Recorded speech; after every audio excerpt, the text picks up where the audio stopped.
Baik, assalamualaikum warahmatullahi wabarakatuh. Waalaikumsalam warahmatullahi wabarakatuh. Gimana kabarnya hari ini? Sehat, Sehat. alhamdulillah. Ya. Baik, untuk sebelum memulai pelajaran hari ini, saya akan mengabsen dulu ya untuk hari ini. Ya, Pak. Untuk hari ini siapa yang gak masuk? Freddy gak masuk, Pak? Freddy, kenapa? Ngopi. Oh, terus siapa lagi? Bella. Bella, Sakit. terus? Sudah? Sudah. Berarti cuma 2 anak ya yang gak masuk. Iya, Pak. Baik, sebelum saya memulai pembelajaran hari ini, saya akan mengulas sedikit materi kemarin. Kemarin kan saya sudah menyampaikan sedikit materi yang mengenai artikel ilmiah populer. Di sini masih ada yang ingat tentang artikel ilmiah populer? Nggak ada? Lupa? Coba ada yang ingat atau enggak? Kalau ada yang ingat, coba angkat tangan. Lupa? Artikel ilmiah populer adalah sebuah artikel atau tulisan yang membahas tentang fakta untuk dibaca oleh khalayak umum. Nah, di sini saya akan memberikan sedikit materi tentang cara mengumpulkan data dalam menulis artikel ilmiah populer.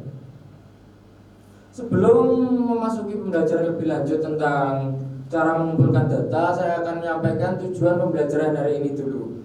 Yang pertama, ada peserta didik mampu memahami pengertian, fungsi, dan jenis-jenis data dalam penulisan artikel ilmiah populer. Yang kedua, peserta didik mampu menjelaskan berbagai teknik pengumpulan data seperti observasi, wawancara, studi pustaka, dan kuesioner.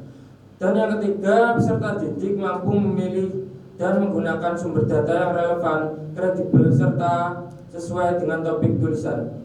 Serta yang keempat, peserta didik mampu mengolah dan menyajikan hasil pengumpulan data menjadi bahan tulisan ilmiah populer yang faktual, menarik, dan komunikatif. Untuk selanjutnya, saya harap sebelum saya ke materi selanjutnya, semoga kalian setelah mengikuti pembelajaran hari ini, kalian mendapatkan apa yang saya sampaikan dari tujuan pembelajaran hari ini. Baik, saya lanjutkan ke materi selanjutnya, yaitu yang pertama, apa itu data? Data itu adalah informasi yang dikumpulkan untuk mendukung gagasan dalam tulisan. Nah, data ini adalah sebuah informasi. Sebelum kalian ingin membuat artikel ilmiah, kalian harus mengumpulkan data terlebih dahulu. Data seperti apa? Seperti informasi. Nah, dalam informasi ini kalian memasukkan sebuah gagasan untuk membuat tulisan. Nah, untuk data sendiri ini dapat berupa, yang pertama ada fakta. Fakta ini sebuah kejadian atau peristiwa yang terjadi secara nyata atau benar-benar terjadi. Terus yang kedua, data dapat berupa angka. Angka di sini bisa berupa bilangan atau angka. Nah, angka di sini bisa didapat dari kalian observasi secara langsung maupun penjumlahan. Terus yang ketiga, pendapat ahli. Pendapat ahli ini kalian bisa mencari data dari berbagai media sosial atau sebuah koran atau majalah yang sudah diteliti oleh peneliti terdahulu. Terus selanjutnya data berupa hasil pengamatan. Hasil pengamatan ini kalian datanya berupa hasil seperti observasi atau wawancara. Jadi kalian mencari sendiri secara langsung. Nah, untuk data itu seperti kalian yang ingin mencarinya, kalian harus melakukan observasi secara langsung. Untuk data di sini ada yang ingin tanyakan atau tidak? Apakah sudah jelas? Sudah ya. Untuk kalau sudah jelas, saya lanjut ke selanjutnya. Selanjutnya di sini ada tujuan mengumpulkan data. Yang pertama, mendukung argumen penulis. Tujuannya yang pertama adalah untuk mendukung argumen penulis. Selain untuk mendukung argumen penulis, di sini ada yang kedua, menambah keakuratan informasi. Yang ketiga, membuat tulisan lebih meyakinkan. Dan yang keempat, menghindari kesalahan dan hoaks. Ini ada 4 tujuan mengumpulkan data agar kalian tidak memasukkan data-data yang tidak valid. Nah, tujuan data tersebut di sini ada 4 ini. Saya lanjut ke selanjutnya, yaitu sumber data. Sumber data dapat diambil dari beberapa. Yang pertama dari buku dan ensiklopedia, dan yang kedua dari artikel di internet, tapi yang harus terpercaya. Terus yang ketiga dari wawancara narasumber. Jadi kalian harus terjun sendiri ke masyarakat atau khalayak umum untuk melakukan wawancara secara langsung. Dan yang keempat ada observasi atau pengamatan langsung. Selain wawancara, kalian juga bisa melakukan pengamatan. Terus yang kelima, dokumen resmi seperti laporan, brosur maupun publikasi. Terus yang terakhir, kalian bisa juga mengambil data dari media massa seperti koran, majalah, dan berita online. Nah, kalau kalian ingin mencari data itu sangat banyak sekali sumbernya. Nah, untuk sumber data di sini saya kira kalian sudah paham ya. Saya akan lanjut ke selanjutnya. Selanjutnya, cara mengumpulkan data. Di sini caranya ada yang pertama, membaca buku atau artikel. Kalau kalian ingin mencari data atau mengumpulkan data, yang pertama kalian harus membaca. Kalau kalian tidak membaca, kalian tidak akan menemukan data melalui buku atau artikel. Terus yang kedua ada observasi. Observasi tadi dilakukan secara pengamatan. Terus yang ketiga wawancara. Terus yang keempat studi dokumen. Di sini ada contoh dari keempat cara mengumpulkan data tersebut.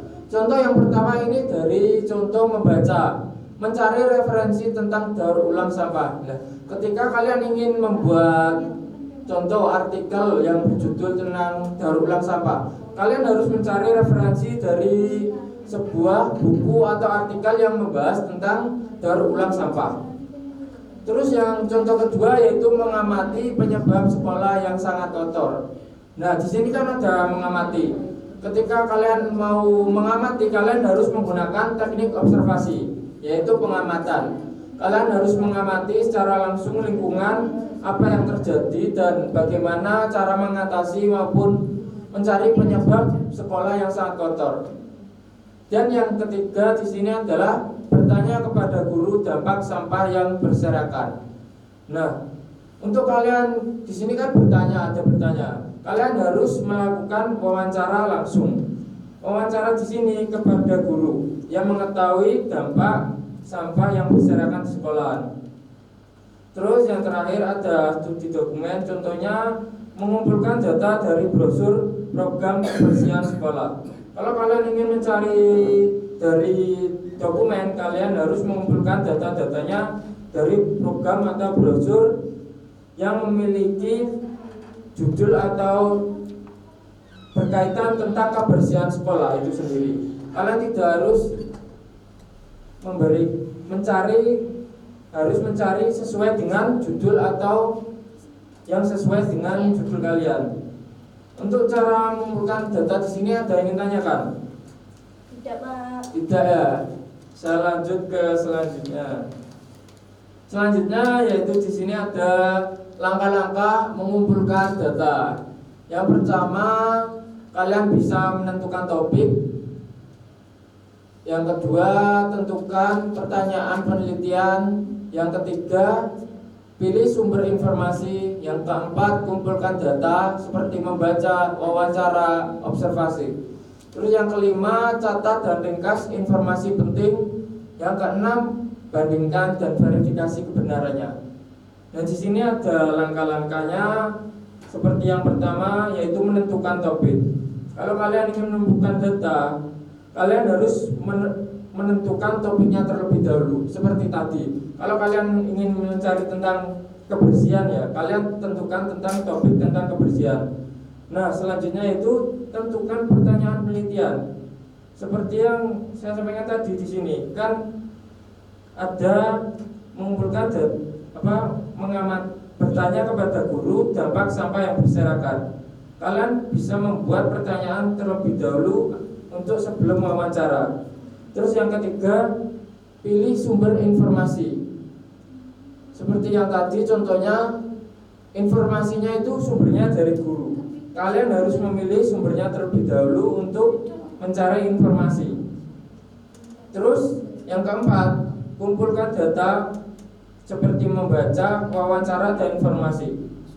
Selanjutnya, catat dan ringkas informasi penting agar kalian tidak lupa saat membaca, wawancara, atau observasi. Kalian harus wajib mencatat maupun meringkas informasi yang penting agar tidak lupa saat mengumpulkan data tersebut atau merevisi ulang. Terus yang terakhir di sini, bandingkan dan verifikasi kebenarannya. Setelah kalian memasukkan data-data tersebut ke dalam artikel kalian harus bandingkan ulang dan verifikasi dengan artikel lainnya agar kalian itu tidak memasukkan data yang tidak valid. Kalau kalian membandingkan dengan artikel-artikel lainnya, kalian